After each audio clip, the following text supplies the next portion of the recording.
சமூக நீதி நிலைநாட்டுங்கள். சாதிவாரி கணக்கெடுப்பு என்பது இது ஒரு சாதி பிரச்சனை கிடையாது, இது ஒரு சமூக நீதி பிரச்சனை. சாதியை வைத்துத்தான் பல நூற்றாண்டுகளாக அடக்குமுறைகள் நடைபெற்றன. இதை சரி செய்ய வேண்டும். இந்த அடக்கப்பட்ட ஒடுக்கப்பட்ட சாதிகளுக்கு சமூக நீதி வழங்க வேண்டும். மத்திய அரசு மட்டுமல்ல, மாநில அரசுகளும் சாதிவாரி சர்வே எடுக்கலாம் என்று கர்நாடகா உயர் நீதிமன்றம் தீர்ப்பை வழங்கியிருக்கிறது. முதலமைச்சர் ஸ்டாலின் அவர்கள் இன்னும் பொய்யை சொல்லிக் கொண்டிருக்கின்றார்.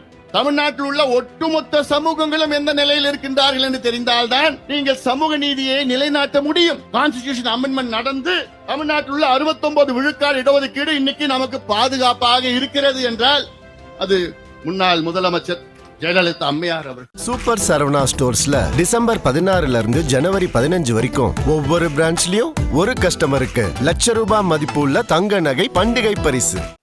தமிழ்நாடு சமூக நீதியின் பிறப்பிடம். அப்படிப்பட்ட தமிழ்நாட்டில் இன்று திமுக ஆட்சியிலே சமூக நீதியை குழி தோண்டி புதைத்துக் கொண்டிருக்கின்றார்கள்.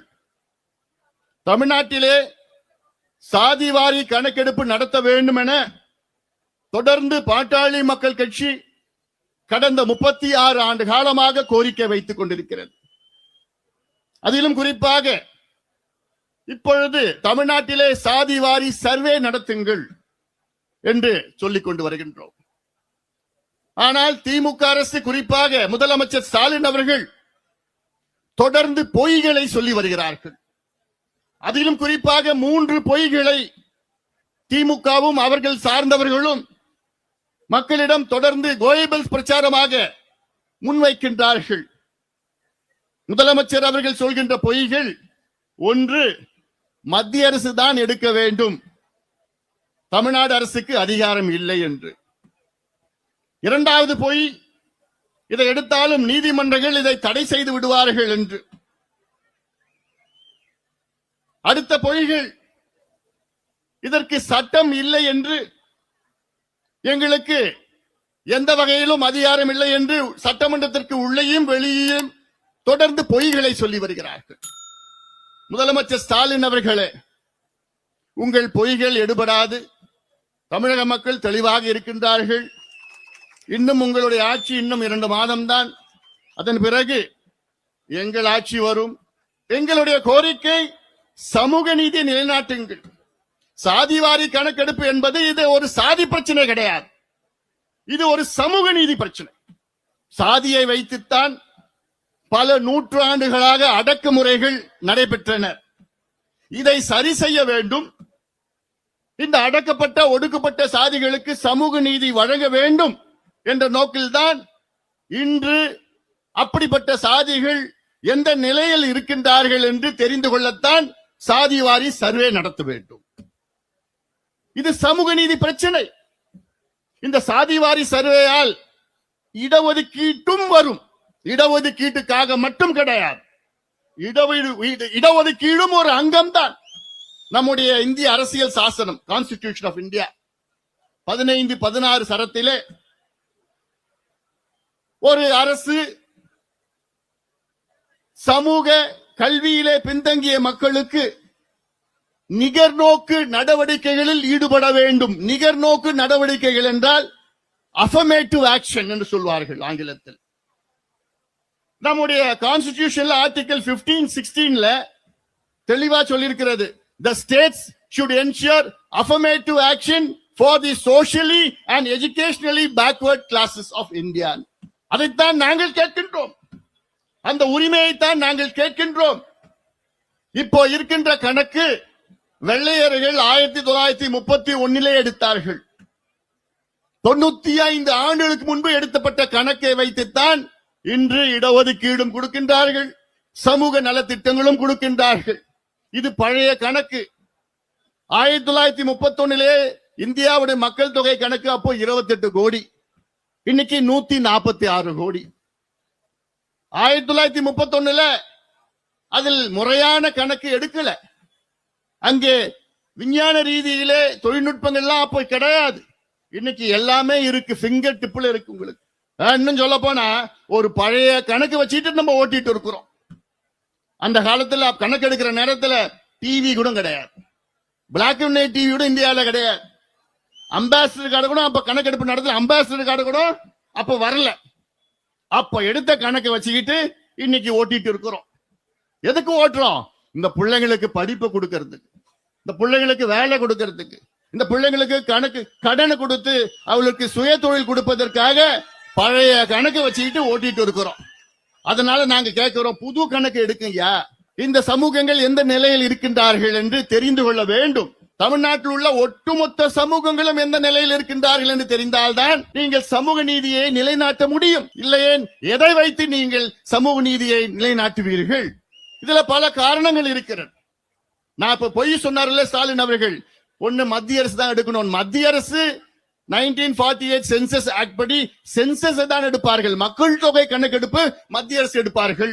ஆனால் எங்களுடைய அழுத்தம் காரணமாக பிரதமர் மோடியிடம் பலமுறை அழுத்தம் கொடுத்து இப்பொழுது மத்திய அரசும் நாங்கள் 2027 மக்கள் தொகை கணக்கெடுப்பிலே கூடுதலாக சாதிவாரி கணக்கெடுப்பும் நடத்துவோம் என்று அறிவித்திருக்கின்றார்கள். அது நடைபெறும். 1931க்கு பிறகு முதல் முறையாக இந்திய அளவிலே சாதிவாரி கணக்கெடுப்பு நடத்துகின்ற அரசு இப்பொழுது இருக்கின்ற அரசு இதை அறிவித்திருக்கிறது. 2026 வீடுகளை கணக்கெடுப்பு நடத்தி 2027 அங்கே சாதி வாரியாக மக்கள் தொகை கணக்கெடுப்பை நடத்துகின்ற திட்டம் இருக்கிறது. அதற்கு 14,000 கோடி நிதியும் ஒதுக்கியிருக்கின்றார்கள். அது மாற்று கருத்து கிடையாது. நாங்கள் கேட்பது சாதிவாரி சர்வே. இந்திய புள்ளியியல் சேகரிப்பு சட்டம் 2008 அதன்படி சர்வே நடத்துங்கள். ஸ்டாலின் அவர்களே, நாங்க கேட்கிறது சென்சஸ் கிடையாது, காஸ்ட் சென்சஸ் கிடையாது. காஸ்ட் சென்சஸ் என்பது மத்திய அரசு தான் எடுக்க வேண்டும். நாங்கள் கேட்கிறது காஸ்ட் சர்வே. இது மாநில அரசு எடுக்கலாம். இதை நீதிமன்றங்கள் உறுதி செய்திருக்கின்றனர். உயர் நீதிமன்றமும் உச்ச நீதிமன்றமும் உறுதி செய்திருக்கின்றன.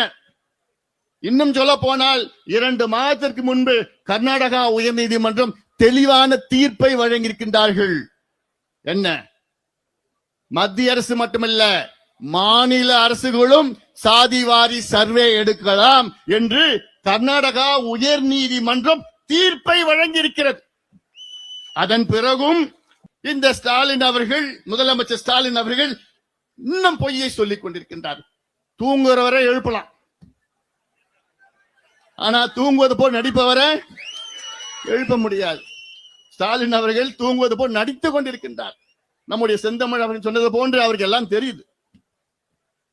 அதிகாரிகளுக்கு தெரியும், இவருக்கும் தெரியும், எல்லாத்துக்கும் தெரியும். சட்டம் இருக்கு. இந்தியன் ஸ்டாட்டிஸ்டிக்ஸ் ஆக்ட் 2008 படி மத்திய அரசு கணக்கெடுக்கலாம், மாநில அரசு கணக்கெடுக்கலாம், உள்ளாட்சிகள் கணக்கெடுக்கலாம், பஞ்சாயத்து தலைவர் கணக்கெடுக்கலாம், கலெக்டர் கணக்கெடுக்கலாம், யார் வேணா கணக்கெடுக்கலாம். அந்த கணக்கு செல்லும் என்று உயர் நீதிமன்றங்களும் தீர்ப்புகள் வழங்கியிருக்கின்றார்கள். இப்ப நான் சொல்றது, இது வெறும் இடஒதுக்கீடுக்காக மட்டும் கணக்கு கிடையாது. பீகாரிலே என்னுடைய நண்பர் நிதிஷ்குமார் அவர்கள் 10வது முறையாக முதலமைச்சர். சமீப தேர்தலிலே மீண்டும் முதலமைச்சராக தேர்வு செய்யப்பட்டார்.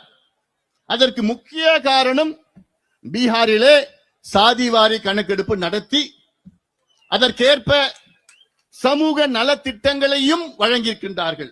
Social welfare scheme, affirmative action என்ன? இடஒதுக்கீடு மட்டும் கிடையாது. இடஒதுக்கீடு ஒரு அங்கம் தான். இடஒதுக்கீடுக்கு பிறகு இன்னும் எவ்வளவோ இருக்கு சமூக திட்டங்கள். பீகாரிலே நடத்தப்பட்ட இந்த சாதிவாரி கணக்கெடுப்பின் பிறகு அங்கே பீகாரிலே 94 லட்சம் குடும்பங்கள் மாத வருமானம் 6,000 ரூபாய்க்கு குறைவாக இருக்கிறது என்று கண்டுபிடிப்பு. அந்த 94 லட்சம் குடும்பங்களுக்கும் மாதம் இல்ல, ஒரு தவணையாக 2 லட்சம் ரூபாய் உதவி செய்து சுய தொழிலுக்காக உதவி செய்கின்ற ஒரு திட்டத்தை பீகாரிலே கொண்டு வந்தார்கள். இது எப்படி நீ தமிழ்நாட்டில் கண்டுபிடிப்ப? எவ்வளவு பேர் வறுமை கோட்டுக்கு கீழ் இருக்கின்றார்கள், எவ்வளவு பேர் வேலை இல்லாம இருக்கிறாங்க, எப்படி கண்டுபிடிப்ப? சர்வே எடுக்கணும். அதே பீகாரிலே 67 லட்சம் குடும்பங்களுக்கு சொந்த வீடு கிடையாது, குடிசை வீட்டுல இருக்கிறாங்கன்னு அந்த சர்வேல தெரிய வந்தது. பீகார் அரசு, நிதிஷ்குமார் அரசு என்ன பண்ணாங்க? வீடு இல்லாதவங்களுக்கு வீடு கட்டி கொடுத்துட்டு இருக்கிறாங்க. இதுதான் வேணும், இது இந்த திட்டம் தான் வேணும், இதுதான் உண்மையான வளர்ச்சி. இல்ல நான் செய்ய மாட்டேன், எனக்கு அதிகாரம் இல்லை என்று சொல்வதெல்லாம் இது ஏமாற்று வேலை. இது ஏமாற்று வேலை. இது அதே போன்று இப்ப நாங்க கேட்கிறோம், இப்ப தமிழ்நாடு மற்ற மாநிலங்களுக்கு ஒப்பிட்டு இப்ப செய்ய முடியாது. அவங்க சொல்றாங்கல்ல இது நீதிமன்றத்தில் தடை செய்வாங்க. பீகாருடைய அங்கே இடஒதுக்கீட்டை அதிகப்படுத்தினார்கள், அதே நீதிமன்றத்திலே இப்போ ஒரு சின்ன தடை. அதற்கு காரணம் வேறு. நீதிமன்றங்கள் இப்போ என்ன பண்றாங்கன்னா, நீதிமன்றங்களுக்கு அவங்க என்ன கேட்கிறாங்கன்னா, கணக்கெடுப்பு நடத்துங்க. அவங்க கேட்கறது மாடர்ன் கான்டெம்பரரியஸ் பெர்டினன்ட் டேட்டான்னு கேட்கறான். அவங்க கேட்கிற டேட்டா என்னன்னா, ஒரு பக்கம் எந்தெந்த சாதிகள் என்ன கணக்கில் இருக்கிறாங்க, தலை கணக்கெடு. அந்த சாதிகள் என்ன சமூக பின்தங்கிய நிலையில் இருக்கின்றார்கள், சோசியல் பேக்வர்ட்னஸ். ஒன்னு ஒவ்வொரு சாதிக்கும் பாப்புலேஷன், சோசியல் பேக்வர்ட்னஸ், இரண்டுத்தையும் ஒப்பீடு செய்து நியாயப்படுத்தி ஜஸ்டிஃபை பண்ணி எக்ஸ்ட்ராபோலேட் பண்ண, அதை நியாயப்படுத்தினா நாங்க நீதிமன்றத்தில் தடை பண்ண மாட்டோம்னு தீர்ப்புகள் சொல்லியிருக்கின்றார்கள். இதை அவசியம் செய்யணும், இதைத்தான் செய்யணும்.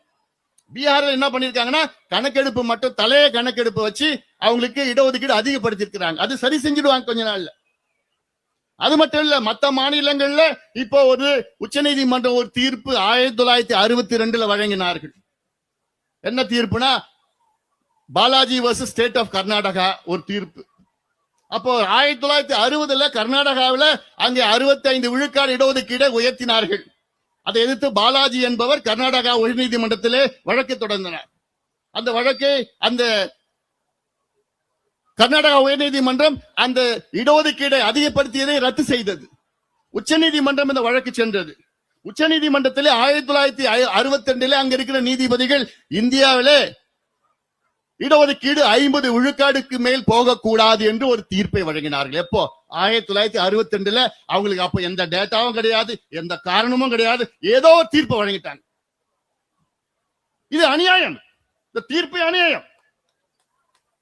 ஆனால் அதன் பிறகு எத்தனையோ வழக்குகள் வந்தது. பிறகு 1991, 92 இந்திரா சாணி வழக்கு வந்தது. அப்பொழுது கான்ஸ்டிடியூஷன் பெஞ்ச் என்ன பண்ணாங்க, 13 நீதிபதிகள் ஆம் அந்த 62 தீர்ப்பை உறுதி செய்தார்கள். இந்தியாவிலே 50 விழுக்காட்டுக்கு மேல் இடஒதுக்கீடு கொடுக்க கூடாது. அதுவும் அநியாயம். ஆனால் அதன் பிறகு தமிழ்நாட்டில் என்ன நடந்தது? அப்போ தமிழ்நாட்டில் நமக்கு 69 விழுக்காடு இடஒதுக்கீடு. அதை அன்றைய முதலமைச்சர் ஜெயலலிதா அம்மையார் அவர்கள் அந்த பிரச்சனையை கையில் எடுத்து உடனடியாக மத்திய அரசு, அப்போது நரசிம்மராவ் அவர்கள் பிரதமர், அவரை அழுத்தம் கொடுத்து வலியுறுத்தி தமிழ்நாட்டில் உள்ள 69 விழுக்காடு இடஒதுக்கீட்டை இந்திய அரசியல் சாசனத்தில் உள்ள 9வது அட்டவணையிலே பாதுகாப்பு செய்யப்பட்டார். இது சாதாரண செயல் கிடையாது. ஏன்னா அரசியல் சட்ட திருத்தம், கான்ஸ்டிடியூஷன் அமெண்ட்மெண்ட் வந்தாதான் இந்த 9வது அட்டவணையில பாதுகாப்பு வழங்க முடியும். சும்மா போய் சட்டம், நாடாளுமன்ற சாதாரண சட்டம்லாம் எடுபடாது.